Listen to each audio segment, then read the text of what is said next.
Messiah's language is the language of the soul, because from his soul it arises and to your souls it is directed. Therefore,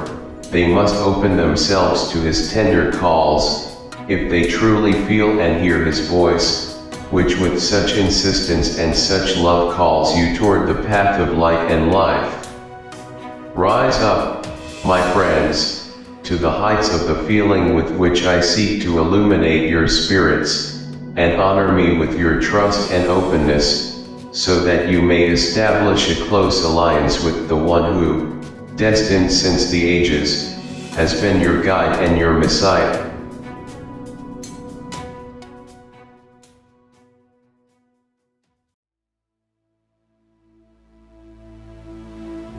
When the Messiah tells us, the language of the Messiah, he is clearly referring to the fact that he is the bearer of the divine clouds he brings us from the Father. These are not words from a personality as if he were still human, rather, he speaks to us as a Spirit of God, who explains God, who teaches God. These are words from the Father, that flow from his soul and manifest God, through unity with God, because the Messiah loves him eternally above all things. Then he adds that this language is the language of the soul. God reveals to us through this teaching, which comes from the soul of the Messiah, that the communication of all beings of creation with God only happens through the soul. These divine teachings he brings from the Father affirm that they arise from his soul and are directed toward our souls. Let us remember that, in the video Messiah 01, he told us he was sent to give us his law. We must understand once and for all that this law of love can only be received in our soul, and logically, we will not receive it unless we are loving God above all things, as he taught us some time ago in the video Universal Religion 01. The Messiah tells us that our souls must open to his tender calls, meaning that if we wish to freely feel the Messiah, we must simply love God intensely more than what we see before us, saying, "We love you, Father, above the things around us, that my eyes can see," and repeat this practice until we feel that sentiment that arises from our soul. If that feeling of unifying love has not yet emerged from us, we should practice it at another moment, or in our retreat after the day, in the solitude of our silence. Let us be sincere about our need for spiritual help, expressing, "Beloved Father, I need you, for on my own strength,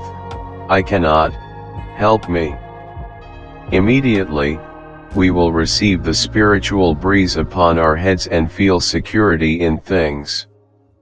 Then he says, if you truly feel and hear his voice, and his voice is the language of the soul, of course, he is speaking of the many beings belonging to human religions who claim to hear him and speak with him, but we know that we can only receive what he brings from the Father through our soul, which has its own language, love, because he does not say toward the Spirit, because the Spirit remains bound to the human thoughts of free will,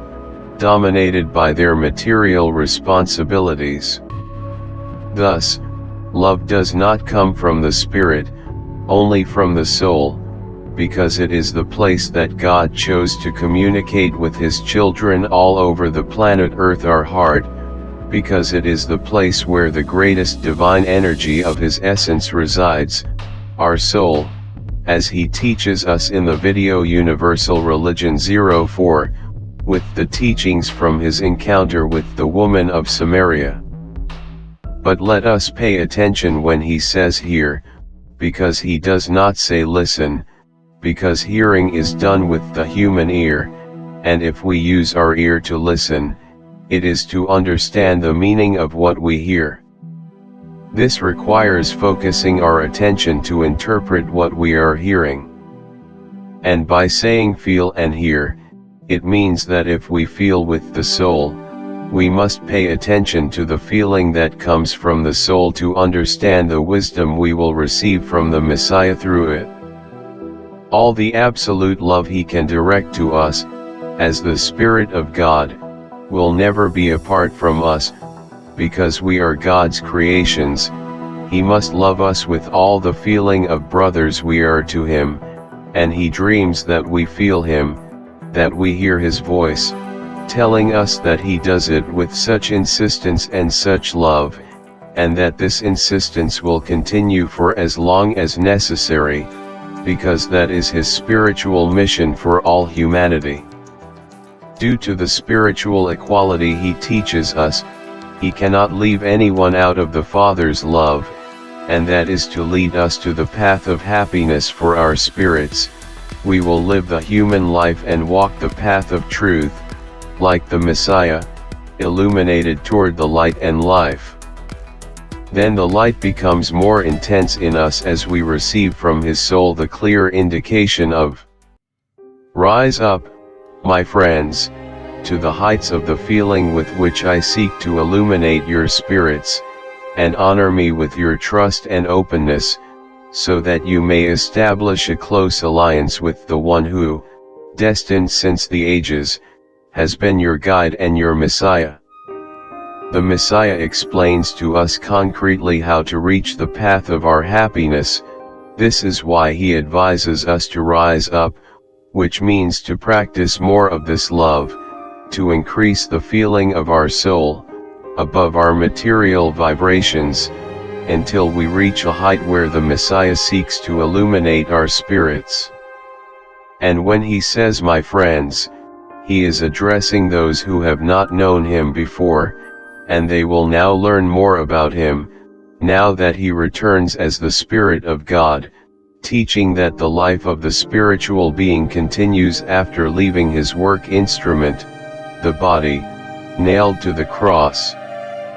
This way of working on our inner being, our spiritual being, by continually loving what we see and touch, will be an honor for the Messiah, because we are following his teachings, practicing them to discover the goodness they contain. For him, it means that we are assimilating them, that we have trust, that we are sincere with God about what he sends us, ready to receive those truths, and that we have openness, that we are serious about following his teachings in this life and the next. This raising of feeling will have its effects, and a close alliance will be established between our spiritual being and the Messiah. Our soul will be able to interpret the language of the soul, and we will live the life illuminated by the light of truth, the light of God, his law, which the Messiah must deliver to us, because that is the unitary mission of all the spiritual beings of God, all the Messiah beings who must fulfill the divine command to give us the law. This mission of help to the planet comes from ancient times, long before Moses, as taught in the video Universal Religion 09 Messiah, because since the ages,